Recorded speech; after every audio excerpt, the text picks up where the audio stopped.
तो दिल्ली का crime control करेंगे अब अमित शाह। बड़ी खबर आपको बताएंगे सबसे पहले, उसके बाद में जिन मुद्दों पर बैठक हो रही है उसको लेकर हम चर्चा भी करेंगे। देखिए, केंद्रीय गृह मंत्री अमित शाह राष्ट्रीय राजधानी दिल्ली में जो कानून व्यवस्था की स्थिति है, विशेष तौर पर लॉ एंड ऑर्डर जो बिगड़ता दिखाई दिया है, उसको कंट्रोल करने की मुहिम उन्होंने छेड़ दी है और बैठक होने जा रही है। बैठक हो रही है, इनफैक्ट इस वक्त बैठक जारी है गृह मंत्रालय में। आपको बता दें, बैठक में दिल्ली की सीएम रेखा गुप्ता, गृह मंत्री आशीष सूद के साथ दिल्ली पुलिस कमिश्नर समेत बड़े अधिकारी उपस्थित हैं। बैठक गृह मंत्रालय के नॉर्थ ब्लॉक कार्यालय में इस वक्त हो रही है। जानकारी जो मिली है उसके मुताबिक गृह मंत्रालय, दिल्ली पुलिस और अन्य कानून प्रवर्तन एजेंसियों के वरिष्ठ अधिकारी हाल के घटनाक्रम, सुरक्षा चुनौतियां, सार्वजनिक सुरक्षा सुनिश्चित करने के उपायों पर चर्चा करने के लिए उपस्थित हुए हैं।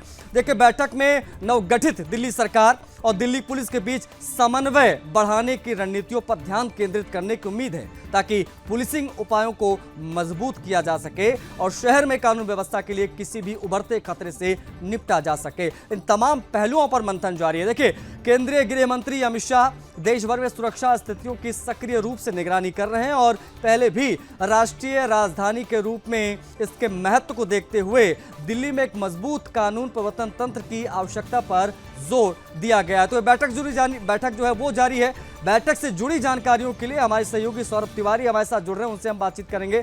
साथ में हमारे साथ आलोक वत्स, भारतीय जनता पार्टी के प्रवक्ता जुड़ेंगे, उनसे भी हम बातचीत करने की कोशिश करेंगे कि लॉ एंड ऑर्डर की सिचुएशन से निपटने के लिए इसके अलावा क्या चीजें हम धरातल पर देखेंगे आने वाले समय में। साथ में राम गुप्ता जी हैं, प्रवक्ता आम आदमी पार्टी के, उनसे भी हम बातचीत करेंगे कि आखिर 12 साल क्यों लग गए इस प्रकार की बैठक होने के लिए। लेकिन सौरभ से सबसे पहले बातचीत करेंगे। सौरभ तिवारी, ब्यूरो चीफ हमारे दिल्ली के, उनसे हम बातचीत करेंगे। सौरभ, बैठक हो रही है और कानून व्यवस्था बेहद महत्वपूर्ण विषय रहा है जब हम बात दिल्ली की करते हैं, तो क्राइम कंट्रोल कैसे हो उस बाबत जो चर्चा चल रही है गृह मंत्रालय में, उसमें किन बिंदुओं पर चर्चा हो रही है? जी देखिए, आशीष बता दूं आपको कि जब शीला दीक्षित हुआ करती थी दिल्ली की मुख्यमंत्री, तब ऐसी बैठक हमें देखने को मिलती थी गृह मंत्री के साथ। अब देखिए, भारतीय जनता पार्टी की सरकार है दिल्ली में, केंद्र में और प्रदेश में। गृह मंत्री अमित शाह के साथ बैठक में रेखा गुप्ता मौजूद हैं, उनके जो मंत्री हैं आशीष सूद वो मौजूद हैं, कई वरिष्ठ अधिकारी दिल्ली पुलिस के मौजूद हैं। और जाहिर सी बात है, जो कि दिल्ली सरकार और दिल्ली पुलिस के बीच जो सामंजस्य पिछले 10 साल में हमें देखने को नहीं मिला था, वो अब देखने को मिलेगा। कैसे बेहतर तालमेल बनाया जा सके, और खास तौर से जब से सत्तर न्यूज ने हिंदुओं के पलायन का मुद्दा उठाया है, दिल्ली पुलिस लगातार गंभीर है, गृह मंत्रालय काफी गंभीर है। हमारे जो वरिष्ठ रिपोर्टर हैं सागर कुमार, कैसे उन्होंने ब्रह्मपुरी में जाकर हिंदू पलायन कर रहा है दिल्ली में, और खासतौर से केंद्र में बीजेपी की सरकार है, प्रदेश में भी बीजेपी की सरकार है। और देखिए, बेहतर कानून व्यवस्था बनाई जा सके दिल्ली में, और अवैध बांग्लादेश की रोहिंग्या सबसे बड़े मुद्दा है। और सत्तर न्यूज के प्रमुख संपादक जो हमारे सुरेश चौहान जी हैं, वो अपने शो बिंदास बोल के माध्यम से बांग्लादेशी और रोहिंग्या के खिलाफ लगातार मुहिम चला रहे हैं। तो सरकार की इस बार जो नजर है इस बार बांग्लादेशी और रोहिंग्या पर है कि इस बार जो दोनों हैं और उनके बीच जो क्राइम है वो लगातार बढ़ता जा रहा है। आखिर तो कैसे उसको रोक लगाया जाए, इस बार की कोशिश रहेगी। ठीक है, ठीक है सौरभ, आप बने रहिए हमारे साथ कुछ मेहमान भी, उनसे भी हम बातचीत करेंगे। बैठक से जुड़ी अपडेट्स जो है वो हम आपसे लेते रहेंगे। लेकिन हमारे साथ आलोक वत्स जी हैं, भारतीय जनता पार्टी के प्रवक्ता, और राम गुप्ता, आम आदमी पार्टी के प्रवक्ता, इनसे भी हम बातचीत करेंगे। लेकिन राम गुप्ता जी, सबसे पहले मैं आपसे प्रश्न लेना चाहूँगा। राम गुप्ता जी, ये जो बैठक आज हो रही है गृह मंत्रालय में, कहा जा रहा है 12 वर्षों के बाद इस प्रकार की कोई बैठक हो रही है। राम गुप्ता जी, इतना वक्त क्यों लग गया? एक ये बड़ा सवाल है। आपकी सरकार भी लंबे समय तक रही, लेकिन कानून व्यवस्था क्या आपकी प्रमुखता में नहीं था? आप लोगों ने क्यों नहीं प्रयास किए कि बैठक हो जाए? गोस्वामी जी, सबसे पहले सुदर्शन न्यूज चैनल के सभी दर्शकों को, आपको और आज के इस प्रवक्ता पैनल में आए हुए महान धुरंधर वक्ताओं को, राम गुप्ता का आम आदमी पार्टी की तरफ से राम राम जी। अब मैं आपके जो वरिष्ठ पत्रकार हैं सौरभ जी और आपसे, और जो अभी भारतीय जनता पार्टी के प्रवक्ता हैं, उनके लिए मेरा सबसे पहले एक सवाल है कि पिछले 10 साल से 11 साल से इस दिल्ली की जो लॉ एंड ऑर्डर है, क्या हमारे देश के बाहर के जो प्रधानमंत्री हैं या राष्ट्रपति ओबामा और या मौजूदा डोनाल्ड ट्रंप ये संभाल रहे थे? अरे 11 साल से दिल्ली का जो लॉ एंड ऑर्डर है वो मौजूदा जो केंद्र में बैठी हुई शासन सत्ता है भारतीय जनता पार्टी की, और उसके जो मुखिया हैं लॉ एंड ऑर्डर के, गृह मंत्री आदरणीय अमित शाह जी, इनके हाथ में थी, जिन्होंने दिल्ली को क्राइम कैपिटल बनाने में कोई कसर नहीं छोड़ी। मैं आपको पिछले बीते साल के कुछ आंकड़े आपके सामने प्रस्तुत कर रहा हूं, इस पर जरूर चर्चा करवाइएगा, बीच में बिना कोई इंटरप्शन किए। मैं आ रहा हूं, आपका इंटरप्शन जो है वो कब करना होगा कब नहीं, वो मैं देख लूंगा आराम जी। नहीं नहीं, आप बाकी मेहमान भी हैं, उनसे भी मैं बातचीत कर लूं। ओपनिंग रिमार्क एक बार हो जाए उनका भी, उसके बाद मैं आऊंगा। अपनी बात यहीं से आप शुरू करिएगा, अपनी बात यहीं से शुरू करिएगा। आप इंटरप्शन करेंगे? बिल्कुल बिल्कुल, मैं मुझे जहां लगेगा मुझे काउंटर करना मैं करूंगा। अभी निवेदन है कि आप बने रहिए हमारे साथ। आलोक वत्स जी भी है, उनका ओपनिंग रिमार्क भी जान लेते हैं। आलोक वत्स जी, बैठक हो रही है और एक अच्छा इंटेंट दिखाया है मौजूदा सरकार ने कि गृह मंत्रालय के साथ में अच्छा तालमेल हो, पुलिस और सरकार का अच्छा तालमेल हो, समन्वय हो और बेहतर कानून व्यवस्था दिल्ली वालों को मिले।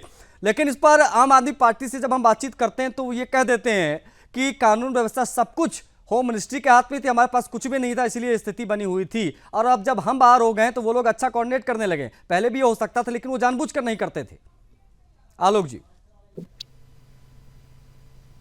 देखिए आशीष जी, 15 साल तक शीला दीक्षित जी मुख्यमंत्री रही, तो मैं सेंटर में बीजेपी की सरकार, लेकिन कभी इस तरीके का ब्लेम गेम का नहीं हुआ। लेकिन अरविंद केजरीवाल जी को सिर्फ बहाने चाहिए थे काम नहीं करने का, और उन्होंने हर वक्त ब्लेम गेम ही किया। और इसी का कारण दिल्ली की जनता अजीज होकर, तंग होकर उसने भारतीय जनता पार्टी को सत्ता में बैठाया है। अब तालमेल है, तालमेल के साथ सारी काम हो रही है, कोई दिक्कत नहीं होगी। और दिल्ली को जो बेहतर बनाने का नरेंद्र मोदी जी ने वादा किया है उस पर कड़ाई से पालन होगा, और दिल्ली में बहुत ही ज्यादा डेवलपमेंट भी होगा और कानून व्यवस्था भी बिल्कुल टाइट रहेगी। और जितनी भी चीजें हमने वादा किया है वो सारी चीजें हम मुहैया कराएंगे। सारी कवायद आलोक जी, अभी हमने देखा कि दिल्ली के ब्रह्मपुरी इलाके में हिंदुओं में डर का माहौल है। वहां पर हमारे सहयोगी सागर भी पहुंचे, उन्होंने वहां से रिपोर्ट करके दी। वो लोगों ने देखी वो रिपोर्ट कि आखिर किस प्रकार से वहां भी गंभीर स्थिति बन गई है। लोग हिंदू पलायन करने को मजबूर हैं, घर बिकाऊ के पोस्टर लग गए हैं। इस प्रकार की स्थिति से निपटने के लिए भी क्या आपकी सरकार चिंतित रहेगी या पुलिस चिंतित रहेगी यहाँ से, और इस प्रकार के विषय भी उठेंगे ताकि हिंदुओं को हिंदुस्तान में इस प्रकार से पलायन को मजबूर ना होना पड़े, ब्रह्मपुरी में जो स्थिति है उससे निपटा जा सके? ब्रह्मपुरी में पूरी चाक चौबंद होगी और किसी तरीके से जो पलायन का डर हो गया है उसको खत्म किया जाएगा। ये हमारे ही देश में अगर हिंदुओं को पलायन के लिए मजबूर होना पड़े 85% से ऊपर की पॉपुलेशन के बाद, तो इससे शर्मनाक कुछ नहीं हो सकता है। ठीक है, जो भी लोग वहां पर घुसपैठिए आए हैं और इस तरीके का माहौल पैदा कर रहे हैं, हटा जाएगा।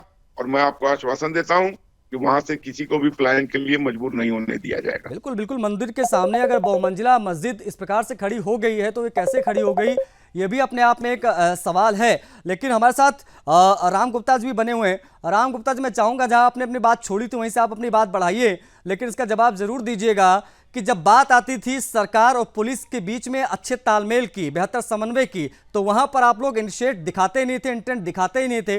शायद इसीलिए इस प्रकार की स्थिति रही और खींचतान चलती रही। आप लोग खींचतान में निकाल दिए 12 साल, और इस पर अगर काम करते तो शायद वो बैठकें हो सकती थी। जब शीला दीक्षित जी मुख्यमंत्री थी तब भी केंद्र में बीजेपी की सरकार रही है, उस दौरान भी बैठकें हुई हैं।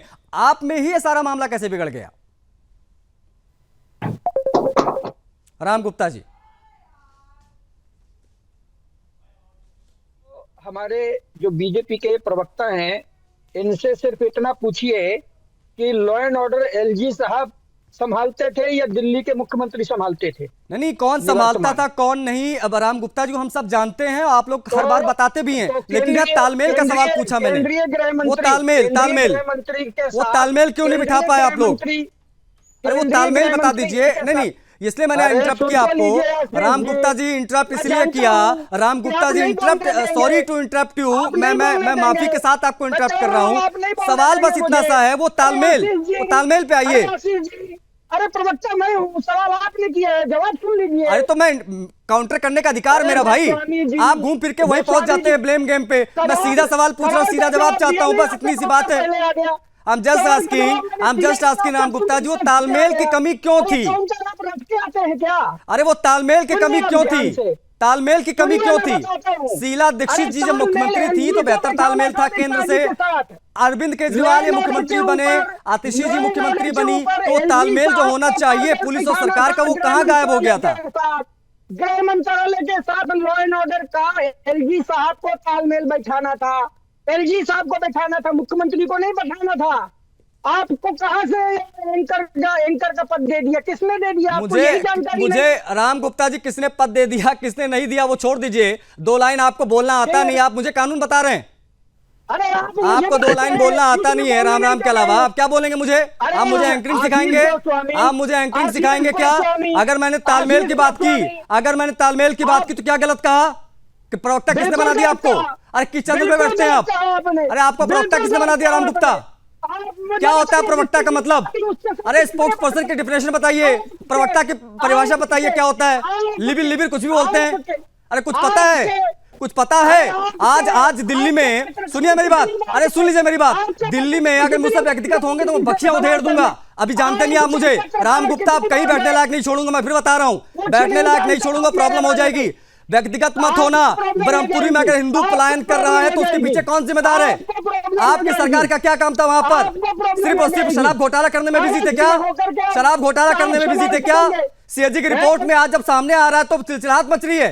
आलोक गुप्ता जी क्या कहेंगे? इनका ऑडियो डाउन करिए, आलोक गुप्ता जी, आलोक वत्स जी बोलिए। राम गुप्ता का ऑडियो डाउन, इनको पहले जाके सिखाइए क्या होता है प्रवक्तागिरी। कुणाल जी, आशीष जी, कि ये गेम के अलावा और आपके लोगों को कुछ नहीं आता है।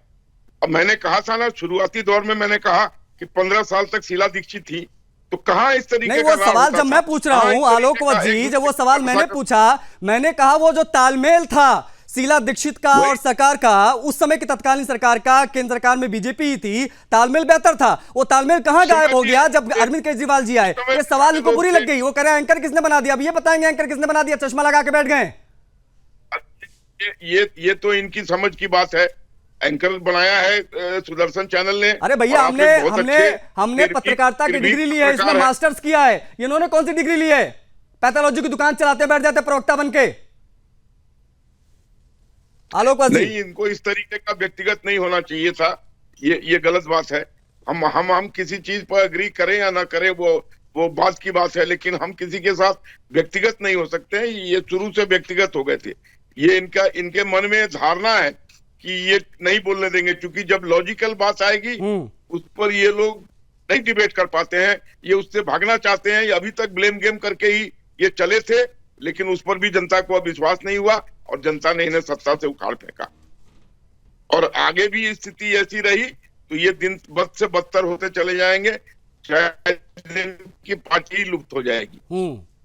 ये तरीका ठीक नहीं है। ये बौखलाहट क्यों दिखाई दे रही है? ये बौखलाहट राम गुप्ता आपके अंदर क्यों दिखाई दे रही है? अरे आप बीजेपी को, प्रवक्ता को जो घेरना घेरिए, आप सामने वाले एंकर पे ही चढ़ने की कोशिश क्यों करने लग जाते हैं? अरे हमारी आपकी ना कोई व्यक्तिगत दुश्मनी, ना आपके पार्टी से मेरा लेना एक ना देना दो। अगर मैं सीएजी रिपोर्ट पर डिबेट करता तो आप लोग हम पर व्यक्तिगत हो जाते हैं। अगर आज मैंने लॉ एंड ऑर्डर की सिचुएशन को लेकर एक सवाल पूछ लिया तो वो झेला नहीं गया आपसे, आप सवाल से भागिए नहीं, आप सवाल पर जवाब दीजिए। मैंने बस आपको पहले कह दिया था। एक सेकंड राम जी, एक सेकंड मेरी सुन लीजिए राम गुप्ता जी, सुन लीजिए, फिर आपको यहीं आना है, सुन लीजिए। मैं आपसे ये कह रहा हूं राम गुप्ता जी, मैंने पहले कह दिया था कि जब मुझे लगेगा मैं आपको काउंटर करूंगा। मैंने काउंटर किया, मैंने आपसे पूछा सीधा सीधा ये कि जो तालमेल की कमी थी, वो तालमेल की कमी क्यों थी? उस पर आप जवाब दे सकते थे, बहुत तरीके से जवाब दे सकते थे। मैं आपको बता भी सकता हूं, अगर आपको चाहिए कोई ट्यूशन वगैरह तो आके ले लीजिएगा मुझसे कि इस काउंटर का जवाब कैसे देंगे। पहली बात ये। दूसरी बात ये, इस प्रकार से व्यक्तिगत हमले करना क्या सही है? क्या ये बौखलाहट क्यों? मौका देंगे बोलने का। बिल्कुल दे दिया राम गुप्ता, बोलिए, क्लोजिंग आप ही से करूंगा। बिना इंटरप्ट किए बताइए, इजाजत है? बोलिए भैया, बोलिए महाराज, हाथ जोड़ रहा हूं, बोलिए। इस प्रकार मैंने बिना इंटरप्ट किए सवाल सुना, उसी प्रकार जवाब सुनिए। बोलिए। हाँ, पहली बात, 2024 के सरकारी आंकड़े हैं मर्डर के 504, हाईएस्ट मर्डर का ये जो है और वो है। डकैती 29, रॉबरी 1510, दंगे 33, ये 2024 के आंकड़े हैं। किडनैप फॉर रेंसम 13, रेप के 2076 जो कि हाईएस्ट है किसी भी राज्य के। अगर आप रेप के केस उठाएंगे तो उससे सबसे ज्यादा दिल्ली, इसीलिए रेप कैपिटल बोला गया है। स्नैचिंग के 6493 केस, नहीं, ये एनसीआरबी के डाटे, नहीं, ये जो एनसीआरबी का डाटा है ये मैं भी बता सकता हूं, इसके बारे में हम ज्यादा बात नहीं करेंगे, ठीक है। वो हमको भी पता है दिल्ली किस प्रकार से क्राइम कैपिटल बनी, और हमने इस खबर को भी प्रमुखता से दिखाया। एक भी बलात्कार का मामला हुआ वो सुदर्शन ने प्रमुखता से दिखाया, अगर कहीं हिंदू पलायन का विषय तो हमने प्रमुखता से दिखाया। लेकिन सवाल इंटेंट का है राम गुप्ता जी, सवाल यह है कि आप लोग दिल्ली में मांग करते रहे कि कानून व्यवस्था हमको दे दो जी, हम दिखा देंगे कानून कैसे चलता है। एक सरकार पूरी आपको मिल गई, पूरी सरकार आपको मिल गई पंजाब में, वहां सब कुछ आपके कंट्रोल में है। आज तक पंजाब से नशा मुक्ति की बात आप लोग ने की, लेकिन नशा वहां पर बढ़ता जा रहा है, जो यूथ है वो नशे में लिप्त होता जा रहा है। कानून व्यवस्था की स्थिति पंजाब की भी किस प्रकार की है उसके बारे में भी बात होनी चाहिए। जो जहां मौका मिला था वहां करके दिखाते, तब बाकी जगह पर भी हो सकता था आपको मौका मिल जाए। राम गुप्ता जी, दिल्ली की पुलिस को जब जो है ये लोग अपनी जो है चाटुकारिता में लगाएंगे तो वो जनता की सेवा कैसे कर पाएंगे, जनता की रक्षा कैसे कर पाएंगे, पहली बात। दूसरी बात, ये भारतीय जनता पार्टी के जो नेतृत्व करने वाले लोग हैं, इन्होंने जो है गुंडे मवाली लुच्चे लफंगों को सबसे ज्यादा आज की डेट में अगर कहूं, और ये सारे प्रूफ ऑलरेडी जो है सोशल मीडिया में चल रहे हैं कि इन्होंने जो है ऐसे मवालियों को पाल रखा है। और इन्होंने इनको जिसके एक व्यक्ति है उसके वो तो जेल में रखा है। आलोक जी, छोटा सा जवाब इस पे आप, आलोक जी का जवाब ले लूं, आप क्लोजिंग का समय है, राम गुप्ता जी समय इतना ही था, आरोप लगाया है। ठीक है। आलोक जी कुछ कहना चाहेंगे आप? बेहद गंभीर आरोप लगा दिए इन्होंने जाते जाते। देखिए, इस तरीके की आप जो गंभीर आरोप हमारे ऊपर लगा रहे हैं उसका आपके पास कोई तथ्यात्मक सबूत नहीं है। आप ब्लेम गेम पे ही आपने पूरा खेल खेला है। जब भी हुआ आप रोते रहे लोगों के सामने जाके, एलजी हमें काम नहीं करने देते हैं, और इसी से तंग आकर लोगों ने ऐसी सरकार बनाई जिसको ये तंगी का सामना नहीं करना पड़े। अब आप देखिए किस तरीके से लॉ एंड ऑर्डर सुधरता है, किस तरीके से दिल्ली संवरती और चलती है, आप भी देखते जाइए। और किस तरीके से हम दोबारा अगर चुनाव हुआ तो किस तरीके से हम रिपीट होंगे। ओके, मेरे पास समय इतना ही था, मेरे पास समय इतना था। आलोक जी, आपने समय दिया, बहुत शुक्रिया आपका, बहुत आभार आपका। राम गुप्ता जी, आप भी जुड़े, आपने भी समय दिया, आपका भी बहुत आभार, बहुत शुक्रिया, आप जुड़े, आपने समय दिया। देखिए, बड़ी खबर यह इस वक्त की है कि दिल्ली के गृह मंत्रालय में, दिल्ली में जो गृह मंत्रालय वहां पर यह बैठक जारी है। बैठक में अमित शाह मौजूद हैं, मुख्यमंत्री रेखा गुप्ता मौजूद हैं, पुलिस के आला अधिकारी मौजूद हैं, सीपी, और मंथन हो रहा है कि कानून व्यवस्था कैसे बेहतर हो, समन्वय जो है वो कैसे बेहतर हो। विशेष तौर पर आजकल जो बहुत ज्यादा चर्चा में रहता है उसकी बात बहुत महत्वपूर्ण हो जाती है, संगठित अपराध की, उसके बारे में भी चर्चा हो रही है, साइबर अपराध की भी चर्चा हो रही है। कुल मिलाकर देखा जाए तो दिल्ली में क्राइम कंट्रोल कैसे हो उस पर यह मंथन जारी है।